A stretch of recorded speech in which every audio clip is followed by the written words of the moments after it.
In a triangle PQR, the angle PQR is equal to 30 degrees, the length QR is equal to 15, and the length RP is equal to 5√3. Find two values for the angle QPR and sketch the two resulting triangles. Calculate the ratio of the areas of the two triangles. So I'm going to start off by drawing out a triangle and labeling it as PQR. So I have PQR. And then I'm going to fill in the information I'm given. So the angle PQR is equal to 30 degrees. So this angle here is 30 degrees. The length QR is 15. So QR is 15. And the length RP is 5√3. So RP is 5√3. I'm trying to find the value of the angle QPR. So QPR, so this angle here. So what I'm going to do is I'm going to use the sine rule to find the unknown angle, because I know the 30 degrees and I know the side that's opposite it, which is 5√3. So when I have an angle and I have the opposite side, I can use the sine rule. So the sine rule is A over sine A equals B over sine B equals C over sine C. Or you can flip it upside down and use sine A over A equals sine B over B equals sine C over C. But either way, you only ever use two of the ratios. So I'm going to label my triangle. So I'm going to label the angle I'm looking for as angle A, and the side opposite it as lowercase a. Then I'm going to label the angle 30 degrees as B, and the side opposite that as lowercase b. And then the other angle I'm going to label as C, and the side opposite that as lowercase c. So since I don't have angle C and I don't have side C, I'm only going to use A and B in my formula.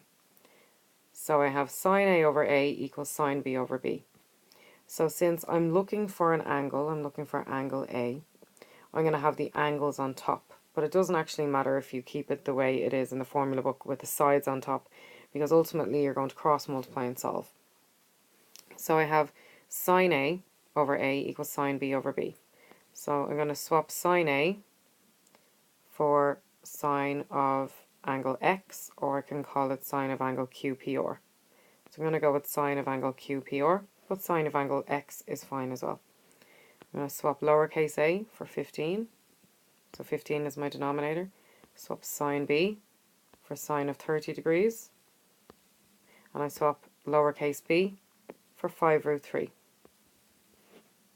So next I'm going to cross multiply and solve. But before I do that, I'm going to rewrite sine of 30 degrees as a half.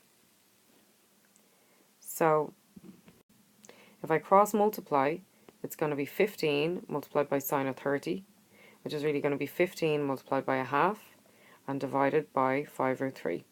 So I get 15 over 5√3 multiplied by a half, and putting this into the calculator, I get √3 over 2. So sine of the angle is √3 over 2, so I do not know the angle, so I use the inverse. So the inverse function of sine, so sine to the power of -1 of √3 over 2 is going to be 60 degrees. But it will also be 120 degrees because we're using sine, so there's going to be two possible angles. So it's going to be 180 minus 60 equals 120 degrees. So my two possible angles are 60 degrees or 120 degrees. So I was asked to find two values for the angle QPR, which I've done, 60 degrees or 120 degrees. And I also have to sketch the two resulting triangles. So here's one of them. So we were given the 30 degrees, we found the 60 degrees, and 180 take away 30 take away 60 leaves us with 90. So the other angle is 90 degrees. So case 1, where the angle is 60 degrees, it's going to be 180, take away the 30 and the 60 leaves us with 90. That's what the 90 came from. And then we have to find the area of this triangle. So we know that the area formula is half times base times height, or half times AB. So it's going to be half times the base, which we're going to call 15, times the height, which we're going to call 5√3. Because this is a 90-degree angle, so this must be a perpendicular height. So half times 15 times 5√3 is 75√3 over 2. So if our angle is 120 degrees, this is going to be the triangle we'll draw out. So we were already given the 30 degrees. This is 120 degrees, and 180 take away 30, take away 120 leaves us with 30 degrees for the other angle. So if the angle QPR is 120 degrees, then it's going to be 180, take away the 30, and the 120 leaves us with 30 degrees. So that's where the 30 degrees comes from. Now in the last triangle, we use the formula half times base times height to get the area. But the height is actually the perpendicular height, and we were only able to use that formula because we had a 90-degree angle. We do not have a 90-degree angle in this triangle, so it's a non-right angle triangle, which means we have to use the formula half AB sine C. So this is our triangle, and we're going to label the angle that we're using as the C. And we're going to label the other two sides as A and B. So the 15 is A and the 5/3 is B. So we swap the A for 15, so we have a half times 15 with brackets around it. We swap the B for 5/3, so we've got 5/3, and sine C is going to be sine of 30, so sine 30. So a half times 15 times 5/3 times sine of 30 is 75/3 over 4. So this is the area of the second triangle. So the area of triangle 1 was 75/3 over 2. The area of triangle 2 is 75/3 over 4.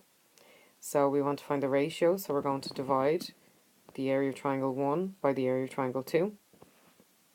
When we're dividing fractions, we turn the second fraction upside down and we multiply. So this fraction, 75/3 over 4, gets turned upside down to be 4 over 75/3, and we multiply. Top by top, bottom by bottom. But what we can actually do is cancel out the 75/3s, and we get 4 over 2, which is 2. So the area of triangle 1 to the area of triangle 2 is in the ratio of 2 to 1.